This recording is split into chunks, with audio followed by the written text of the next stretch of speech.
Comment opérer simplement une cataracte à noyau mou?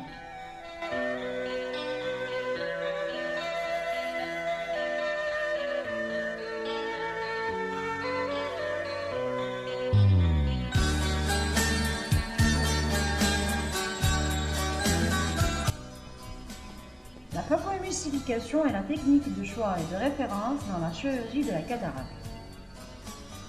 La première technique décrite étant le divide and conquer, puis par la suite sont nées les techniques du phacochop horizontal et vertical et le stop and chop permettant de délivrer moins d'ultrasons avec gain en temps. Ces techniques bimanuelles, basées sur la nucléofracture par cracking, soit en réalisant des sillons dans le noyau sous forme de croix, soit en réalisant un seul sillon dans la technique des stop and chop, ou bien sans la réalisation de sillons dans la technique du phacochop.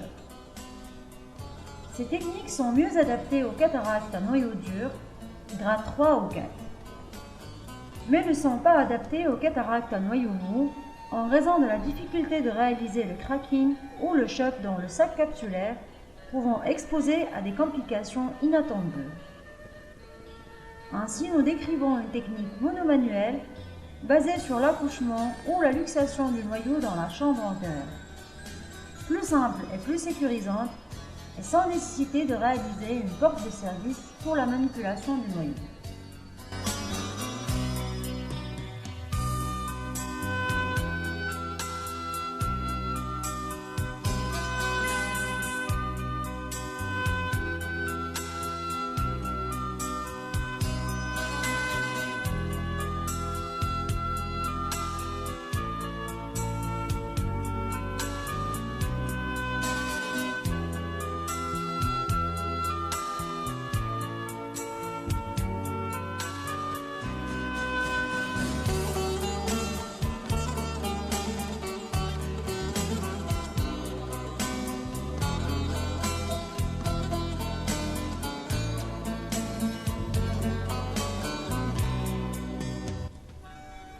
Pour la réalisation de ces techniques monomanuelles, la taille du capsulorhexis doit être suffisamment large, permettant l'accouchement du noyau dans la chambre antérieure après hydrodissection.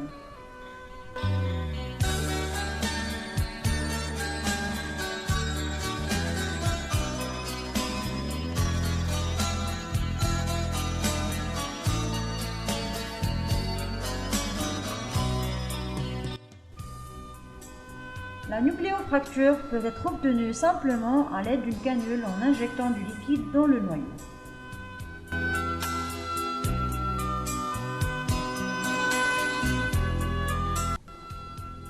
Cette fragilisation du noyau rend la phacoémulsification plus rapide et plus simple.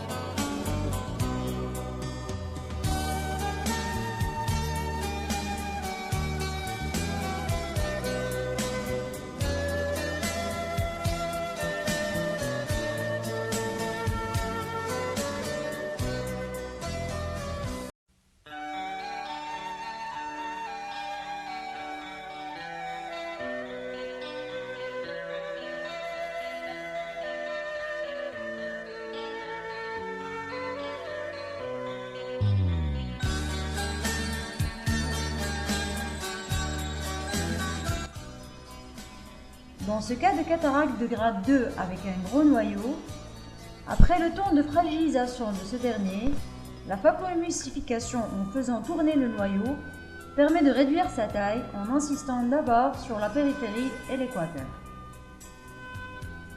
La tête de la sonde de phacoémulsification doit être tournée vers le noyau en bevel down, et non pas en haut vers la cornue.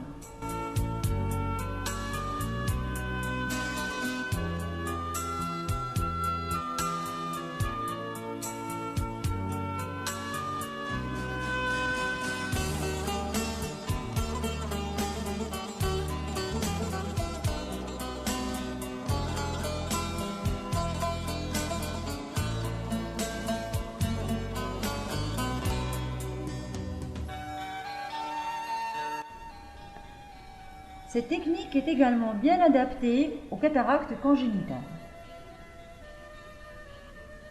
Il s'agit ici d'une cataracte polaire antérieure avec un décollement de rétine nécessitant une chirurgie combinée.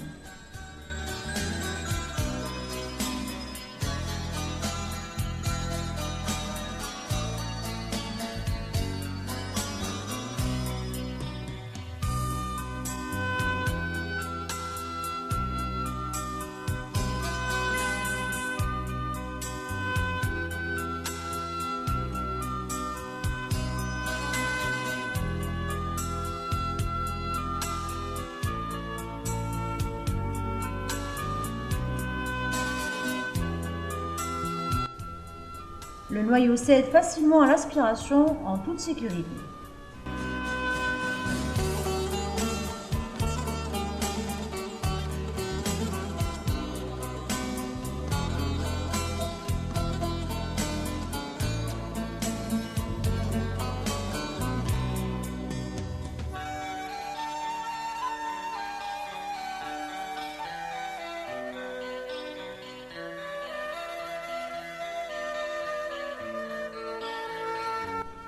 Dans la myopie forte, la laxité zonulaire et l'approfondissement de la chambre antérieure au cours de la phaco conventionnelle peut rendre difficile cette dernière.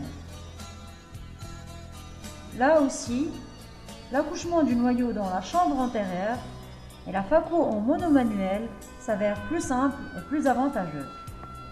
Le même constat peut être fait pour les cataractes sur les yeux vitrectomisés.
La technique de phacoémulsification, basée sur la luxation du noyau dans la chambre antérieure et son hydrofracture, sans nécessité d'une deuxième main, est une technique mieux adaptée aux cataractes à noyau mou de grade 1 et 2. Elle trouve son indication également dans les cataractes congénitales de l'enfant, les cataractes du myope fort et les cataractes sur les yeux vitrectomisés. Elle est sûre, simple et sécurisante.